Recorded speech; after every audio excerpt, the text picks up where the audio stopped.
Hi everybody, this is Art Florentina, and today I'm going to begin by telling you a little secret. This is something that whoever scapegoated you, whether it's a person or a group, this is something that they don't want you to know, because as long as you don't know, you are kept away from your own strength, from your own power. You've been brainwashed to believe that your best qualities, all those things that make you be you, are, flaws. As if, there's something wrong with you for being the individual that you are. And when you're raised by an emotionally unavailable, quite often antagonistic and covertly or overtly abusive caregiver or family member, then you're going to be very, very familiar with the tune that your character, right, your personality, your natural facial expression, your style, your likes, your dislikes, your preferences, all those things that make up a person's individuality, right? All those things that make you be you and that separate you from the rest of the world. They will have brainwashed you into believing that all those things are valid reasons why you were either physically, psychologically, or emotionally abused in your household.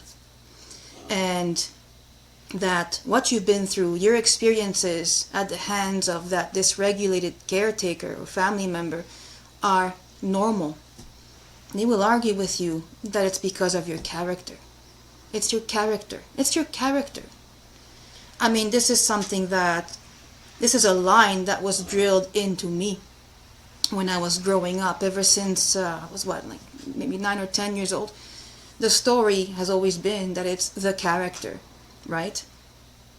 So the message that is imprinted in your mind from the very beginning is that you don't deserve a safe and loving emotional connection with your caretaker, your family, or your clan, right? Because of who you are as a person. Even though this singling out and psychological isolation began when you were just a kid, you are taught that, there's something wrong with your personality and this is the reason why you're consistently being targeted.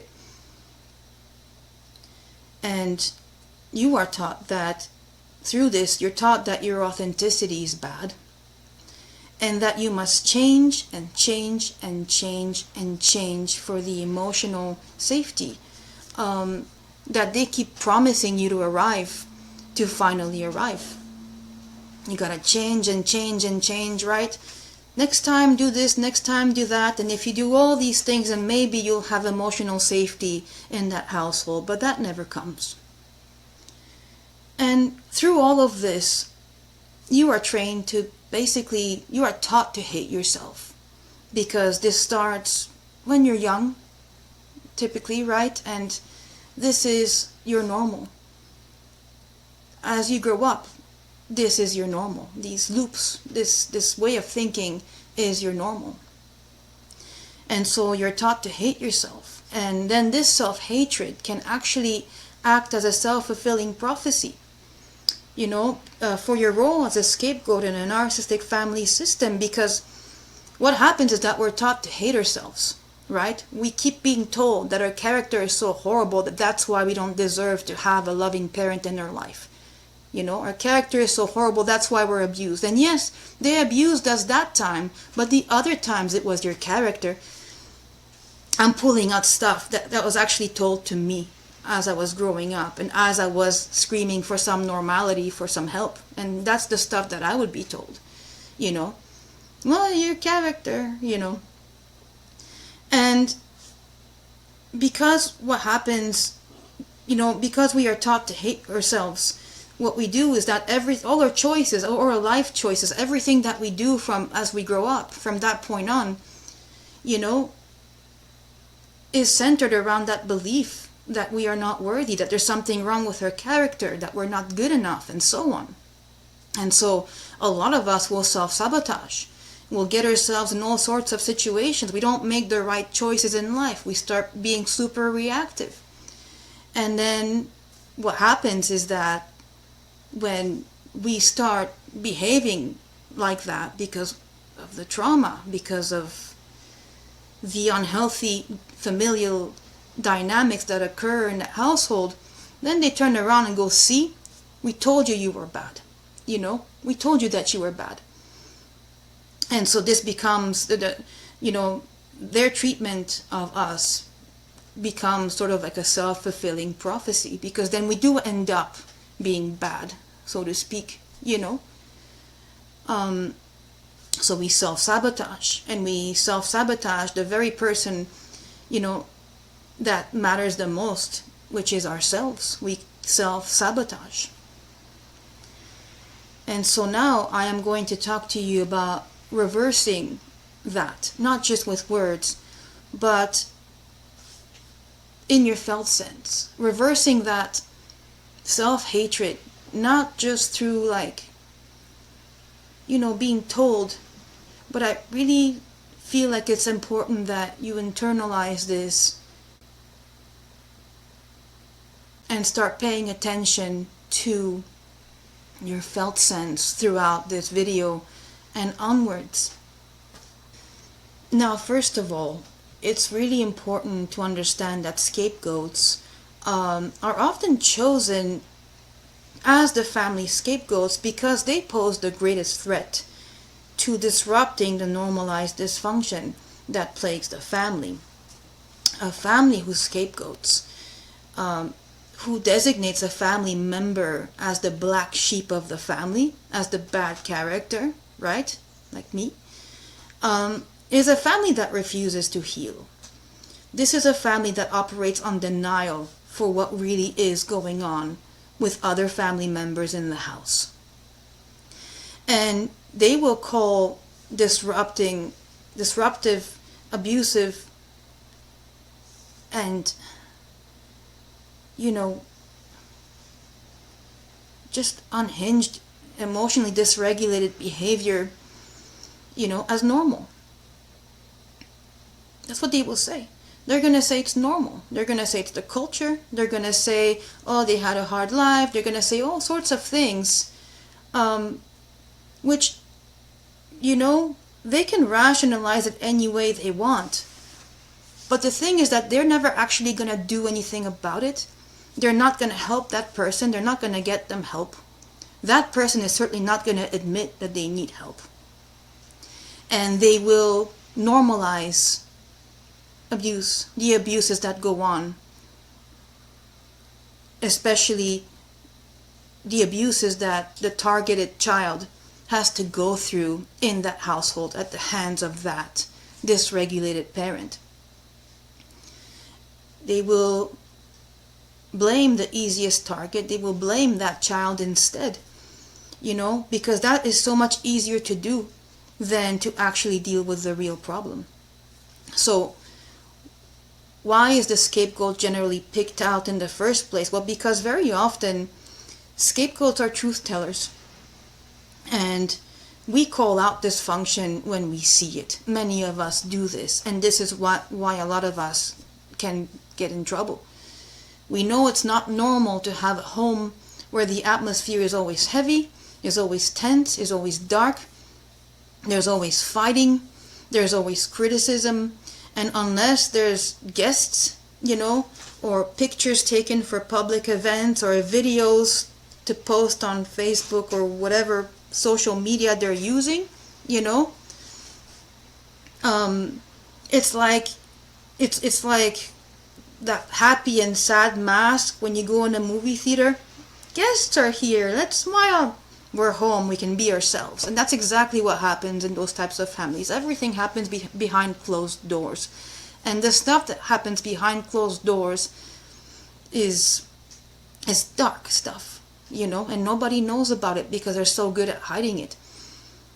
And this is the thing, we get picked because we're not good at the game of pretend.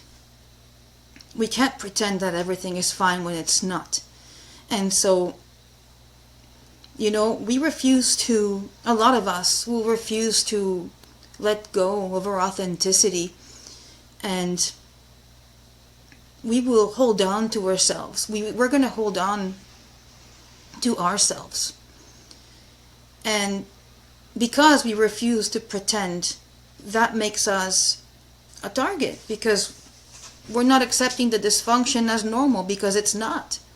And this disrupts the denial that's going on in that family system. And of course, dysfunctional families will operate on denial. And that's why it's so hard to come out of these systems, because abuse is normalized on such deep levels that most people that are in that system will, like, it takes a lot to wake up and go, wait a minute, this is not normal. Like, not, a lot of people will, in my experience anyways, a lot of people who enable this kind of person, they're going to continue circling around that person forever, never seeing that it's never going to stop. There's nothing you can do. Look at the patterns, it will never change, because it has a history of not changing. So unless there's some consequences laid down and, accountability, it's like toxic empathy. It just enables the person to continue behaving as they do. And so, because the scapegoat is the most authentic in these systems, they refuse to become the extension of the narcissistic parent. They will most likely express their emotions and their feelings and try and talk to the people about how the dysfunction is affecting them and how this is not okay. The scapegoat who is seeking to actually have an authentic and genuine relationship with their family members, they're going to be demonized for this.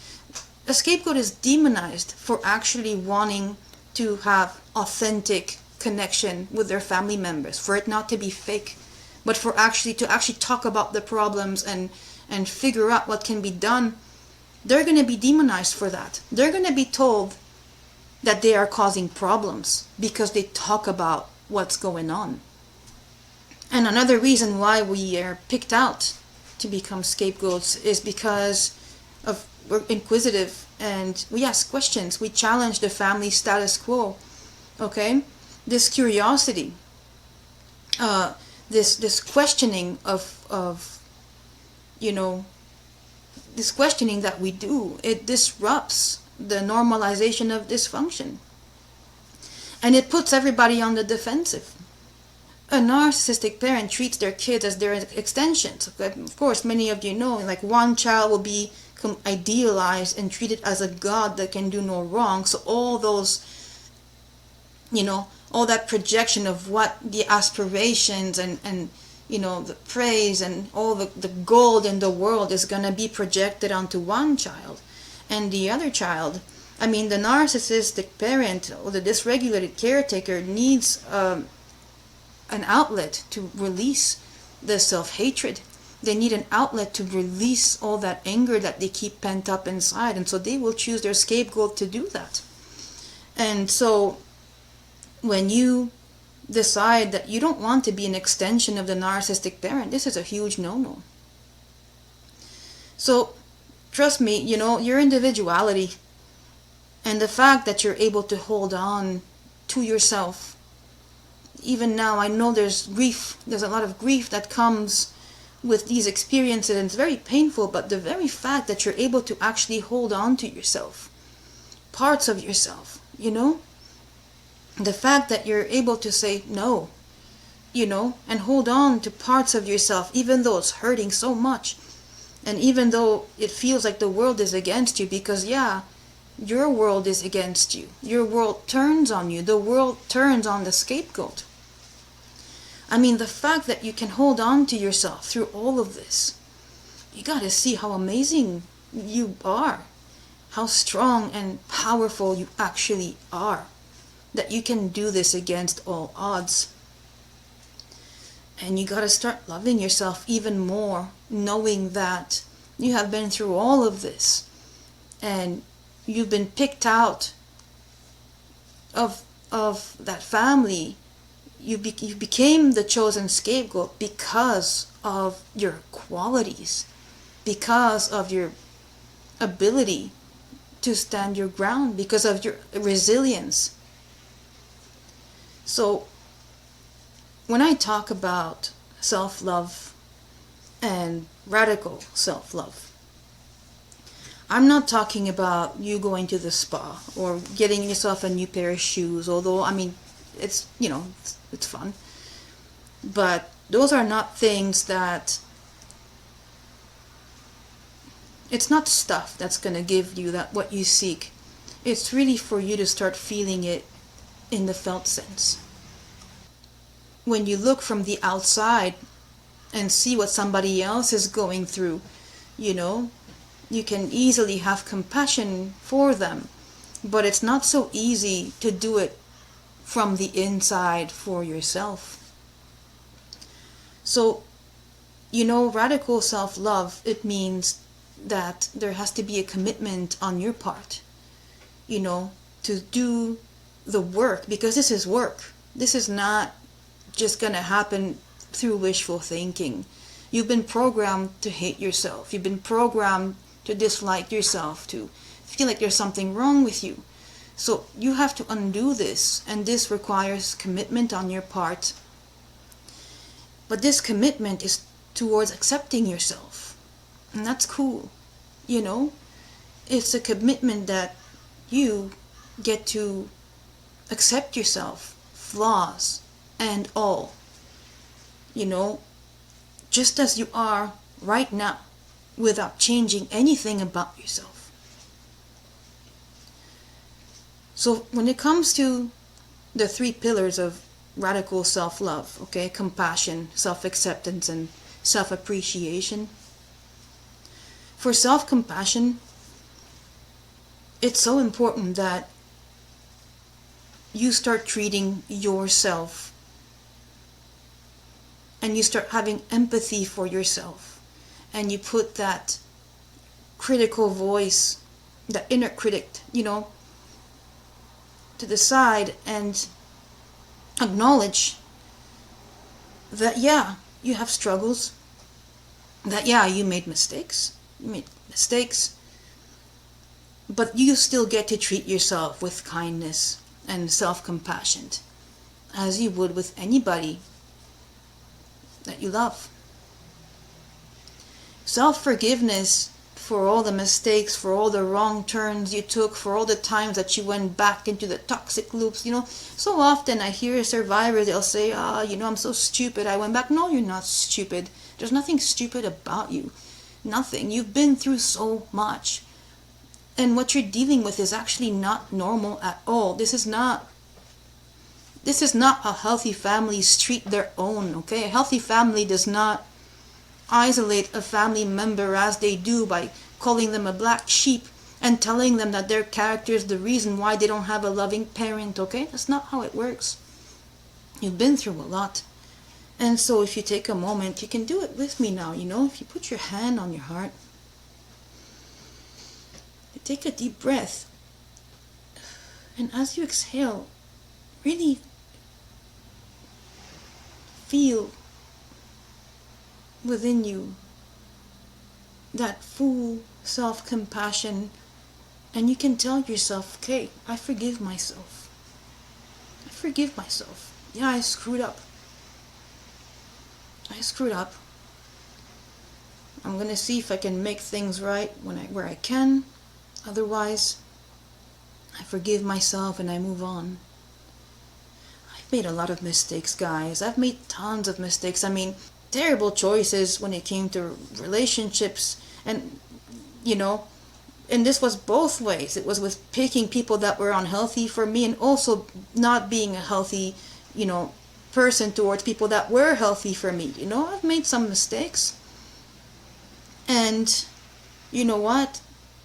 I'm here to talk about it now because I've done my journey, and this self-discovery process is a work of art, but you got to start by giving yourself some slack. You got to forgive yourself for all your mistakes that you made and go, yeah, I made some mistakes and I'm going to learn from them, and I'm going to rise up, and I'm going to do something with all these experiences that I've been through.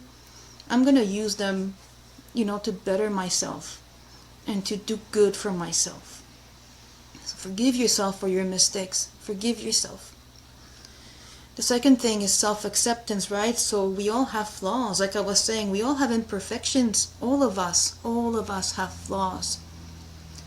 None of your flaws are ever a reason for a parent to give you like prolonged silent treatments that last months, or for them to verbally abuse you and psychologically manipulate you, get physical with you. Nothing that you are, has ever been, there's never a good reason for somebody to mistreat you, is what I'm trying to say. Okay? And there's never a good reason for you to mistreat yourself either. There's never a good reason for you to mistreat yourself. Our flaws and our imperfections, that's what makes us unique, It's what makes us be us, right? It's what makes us stand out from the crowd. So it's really important to start doing the work and the self-acceptance and going, yeah, this is who I am. Fine, this is who I am. Because when you actually pay attention to all those things and stop suppressing them, you kind of accept who you are and go, all right, this is who I am. Sometimes when something happens to me, I may overreact, so I'm going to watch, I'm going to watch myself so that I can control myself. But I'm not going to suppress, I'm not going to deny who I am. I'm just going to accept who I am. And I'm going to work with myself as a team, so to speak, right? And lastly, the self-appreciation. Take some time each day to appreciate, the amazing person that you are. Celebrate your strengths, your accomplishments, your unique qualities. Acknowledge your efforts, as you move forward, big and small. And be proud of who you are becoming. Never compare yourself to what somebody else is doing.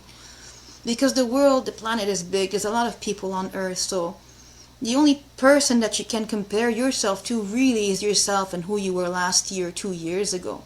And then you can really measure your growth. Okay?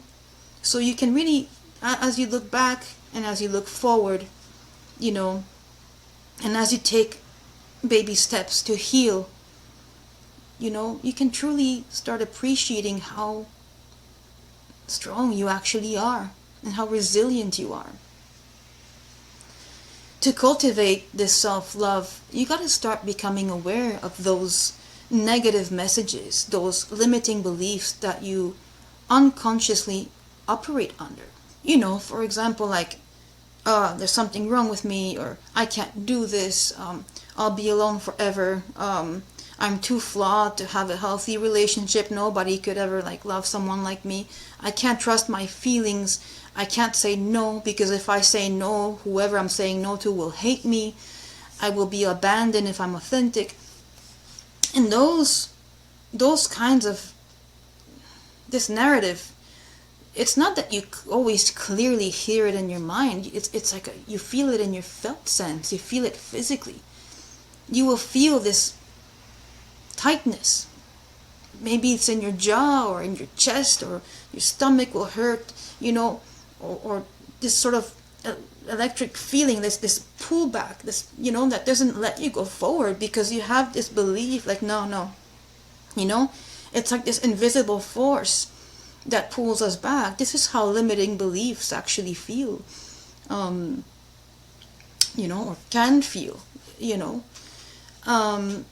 It could be with the stories that you tell yourself as well. I mean, you can imagine worst case scenarios and, people laughing at you and so on. I mean, all of these things are sort of that prison that holds you back from truly being yourself, from truly taking that step and going, you know what? I'm just going to be me. I'm just going to be me. And I'm going to love and trust myself on this journey. And we'll see what happens, you know? So start paying attention to those subtle feelings in your body, you know?